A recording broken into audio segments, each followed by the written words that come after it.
அதுக்காக கீதாசாமி பப்ளிஷர்ஸுக்கு என்னோட நன்றியை தெரிவிச்சுக்கிறேன்.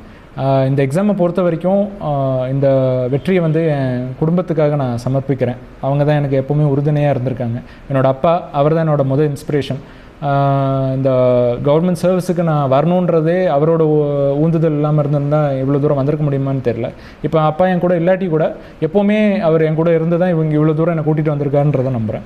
அப்புறம் அம்மா இந்த பர்சீவரன்ஸுன்றதை நான் இவ்வளோ ஸ்ட்ரெஸ் பண்ணி சொல்லும்போது அந்த வார்த்தையை நான் ஃபாலோ பண்ணுறதுக்கு அம்மா இல்லாட்டி இவ்வளோ தூரம் வந்திருக்க முடியுமான்னு சொல்ல முடியாது. எப்போவுமே எனக்கு ஃபுல் சப்போர்ட்டாக இருந்தாங்க. அப்புறம் அண்ணா வந்து அப்பாவுக்கு அடுத்து ஒரு வழிகாட்டியாக இருந்து என்னை இவ்வளோ தூரம் கூட்டிகிட்டு வந்திருக்காங்க. எப்போவுமே நான் எந்த ஒரு முடிவு எடுத்தாலுமே அண்ணா இந்த இடத்துல என்ன செய்வாங்க அப்படின்ற மாதிரி நான் யோசித்து தான் எப்போவுமே ஒரு முடிவுகள் எடுத்திருக்கேன். அப்புறம் என்னோடய அம்மாவுக்கு அடுத்து இன்னொரு அம்மாவாக இருந்து எனக்கு எப்போவுமே சப்போர்ட்டாக இருந்திருக்காங்க. அப்புறம் என்னோடய மனைவி அனிஷா, கல்யாணம் ஆகி 2.5 வருஷம் ஆகுது. இந்த 2.5 வருஷம் என்னை முழுசாக புரிஞ்சுக்கிட்டு எனக்கு ஃபுல் சப்போர்ட்டும் அவங்க கொடுத்தாங்க. அதுவுமே எனக்கு இந்த வாட்டி கிளியர் பண்ணுறதுக்கு ஒரு பெரிய ப்ளஸ் பாயிண்ட்டுன்னு சொல்லுவேன். அதுக்கப்புறமா என்னோடய அங்கிள் ஆண்டி அவங்களும் அவங்களோட மகனாக பார்த்து ஃபுல் சப்போர்ட் அவங்க கொடுத்தாங்க.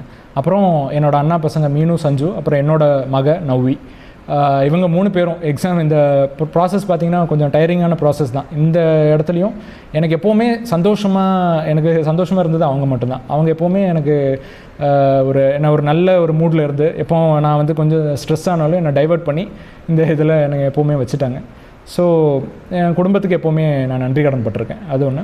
அப்புறம் ஆஸ்பிரன்ஸுக்கு நான் சொல்கிறது, இப்போ நான் கிளியர் பண்ணியிருக்கேன்னா உங்கள் யாராலையுமே கிளியர் பண்ண முடியும்.